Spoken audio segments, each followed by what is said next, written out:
Assalamualaikum warahmatullahi wabarakatuh. Hai semuanya, gimana kabar kalian? Baik. Nah, di sini saya akan memberitahu kalian apa-apa saja sih faktor-faktor yang mempengaruhi laju reaksi dan juga teori tumbuhan. Nah, sebelumnya kalian tahu nggak apa sih laju reaksi itu? Jadi, laju reaksi itu adalah laju yang menyatakan ukuran kelajuan berlangsungnya reaksi kimia. Nah, jadi dari sini kalian tahu nggak yang mempengaruhi kecepatan laju reaksi itu apa saja sih faktor-faktornya?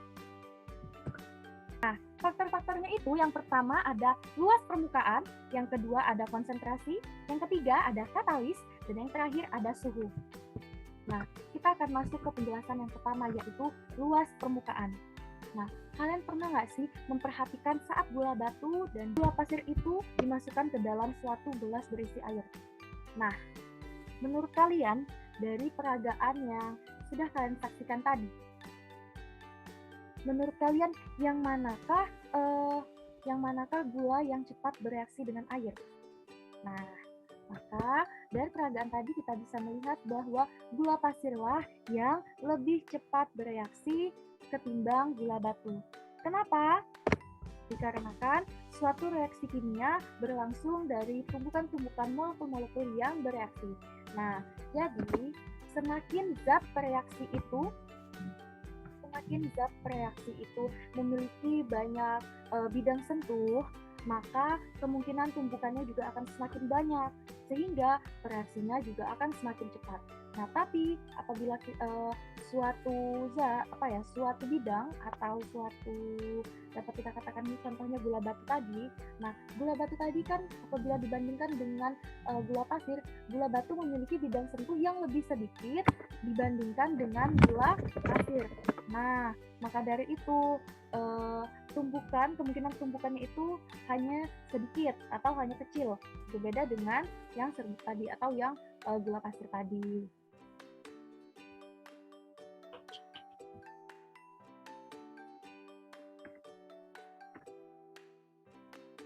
Nah, maka dari itu kita dapat menarik kesimpulan bahwa semakin besar luas permukaan sesuatu, maka akan semakin cepat juga laju reaksi itu berlangsung. Dan sebaliknya, semakin kecil luas permukaan, maka akan semakin lambat laju dari reaksinya. Selanjutnya, nah, di sini saya ingin menanyakan, kalian pernah tidak melihat simpangan jalan yang ramai? Dan coba kalian bandingkan dengan simpangan jalan yang sepi ini. Nah, pada simpangan jalan yang ramai, kemungkinan terjadinya tabrakan itu kan besar ya. Nah, pada simpangan jalan yang ramai, kemungkinan untuk terjadinya tumpukan itu kan semakin besar. Nah, lalu apa sih hubungannya dengan materi laju reaksi ini? Dengan kemungkinan untuk suatu mobil itu tabrakan. Nah, jadi begini. Jadi dalam hal ini, mobil itu mewakili zat reaksi. Makanya semakin banyak zat reaksi dalam suatu tempat akan memungkinkan terjadinya tumbukan seperti ilustrasi yang kalian lihat sama-sama ini. Jadi konsentrasi itu mewakili banyaknya zat yang bereaksi sangat mempengaruhi tumbukan suatu reaksi. Jadi semakin besar konsentrasi, kemungkinan terjadinya tumbukan juga tinggi dan juga kemungkinan untuk terjadi laju reaksi itu semakin besar. Sebaliknya, jadi dengan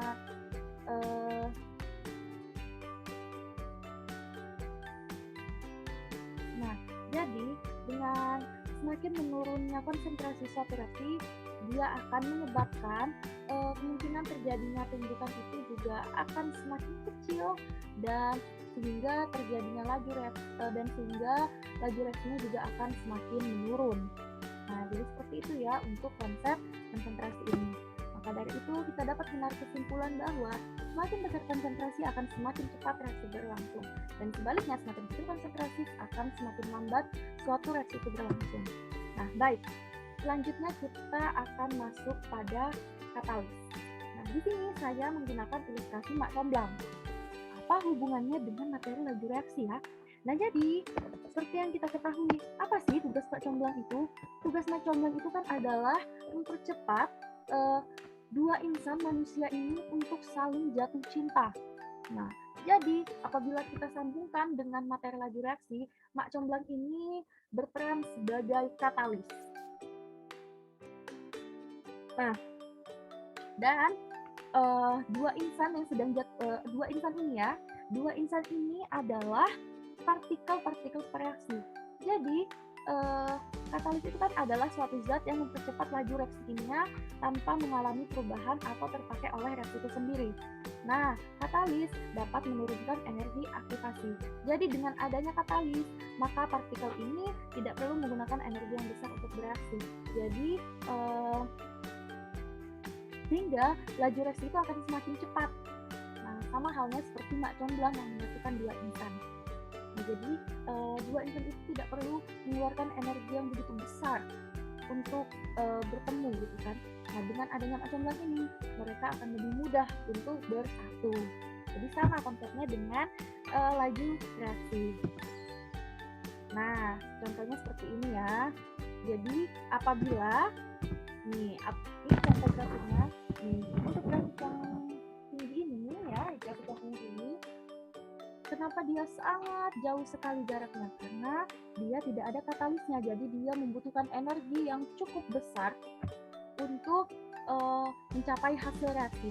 Sedangkan untuk grafik yang hitam ini kita bisa lihat dia hanya butuh sedikit energi saja untuk mencapai hasil reaksi karena dia dibantu dengan katalis.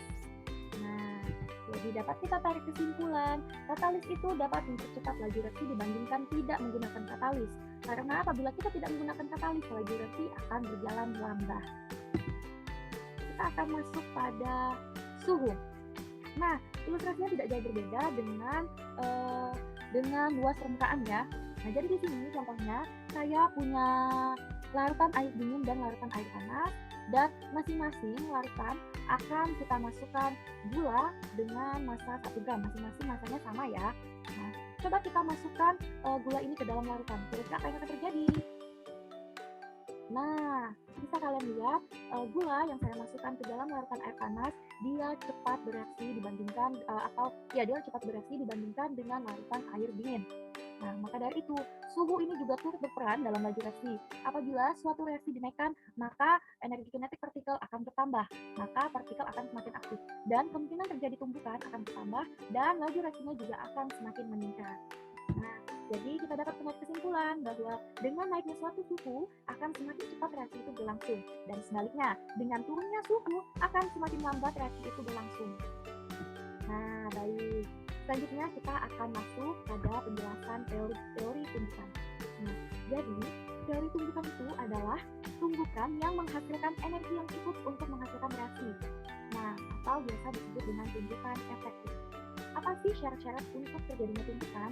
Jadi syaratnya yang pertama adalah harus terjadi dulu tumbukan atau tumbukan dengan molekul lainnya. Yang kedua, energi molekul setelah tumbukan harus bertambah pada tingkat energi tertentu. Dinamakan energi aktivasi pada tumbukan. Jadi apa itu energi aktivasi? Energi aktivasi adalah energi minimal yang diperlukan untuk berlangsungnya suatu reaksi. Nah, kenapa teori tumbukan itu menunjukkan energi aktivasi? Jadi tumbukan itu terbagi atas dua. Yang pertama ada tumbukan efektif, yang kedua adalah tumbukan tidak efektif.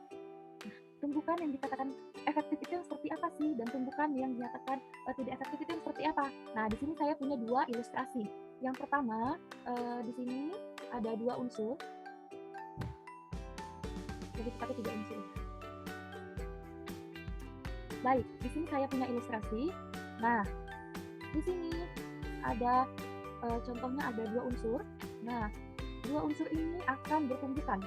Nah, tapi dikarenakan posisinya dia yang salah dan energi yang tidak cukup ya, atau energi yang kurang, maka tumbukan yang terjadi itu tidak efektif dikarenakan tumbukannya itu memiliki posisi yang salah dan juga kurangnya energi. Jadi dia hanya mungkin bisa bersentuhan saja. Nah, itu berarti dia bukan tidak terjadi tumbukan, tapi dia dinyatakan tumbukan yang tidak efektif ya, karena tidak benar-benar bertumbukan. Selanjutnya, nah di sini saya punya 2 unsur lagi.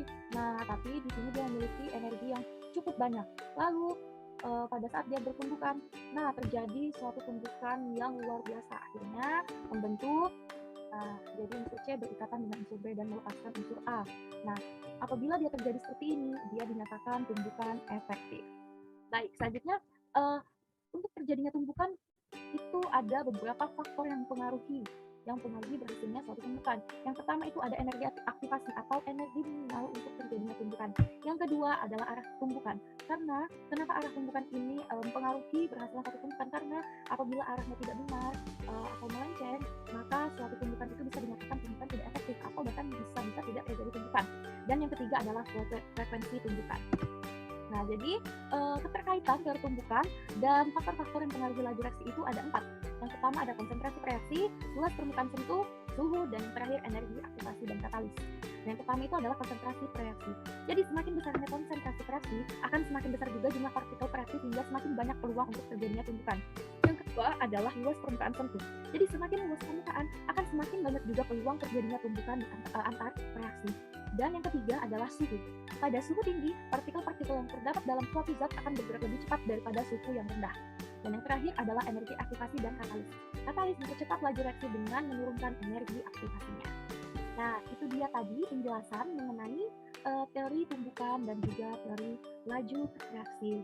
Nah, mungkin saya hanya dapat menjelaskan sampai sini saja. Semoga materi yang saya sampaikan dapat terserap baik dengan kalian dan semoga bermanfaat. Terima kasih atas waktunya.